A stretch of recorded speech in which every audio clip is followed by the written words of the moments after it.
Erwin Tulfo muna as acting chair. Yung majority na pag-usapan na we are not discounting any of the five na pwede naming makausap na maging chairman ng Blue Ribbon. As a matter of fact, most of us, kung present lahat, they would like to appeal to Senator Lacson.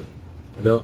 But in the meantime, Senator Erwin Tulfo, being the vice chairman, automatically becomes the chairman right now. So he is the acting chairman. And we all agree that he's acting chairman. So I called him and I made sure that he accepted it, and he did accept it. None of the five, including Senator Risa and Senator Pia, what's the position, SP? Oo, basta sila pa rin kandidato namin at lahat ng mga kasama namin.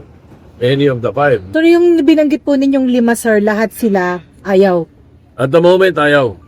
Dahil ano pong binanggit? Plus Senator Lacson, medyo you're very, ang sinasabi nila is very busy sila doon sa mga hearings nila halos lahat, 2-3 committee Pero, na hinahawakan nila na very, very important committee, major committees. The Blue Ribbon is always alive. It's always alive. That's the only committee na may motu proprio powers okay? Now, it doesn't mean that because nasa break o nasa out of town, it doesn't mean that the Senate's not working. The reason we have this break is so that the committee hearings continue.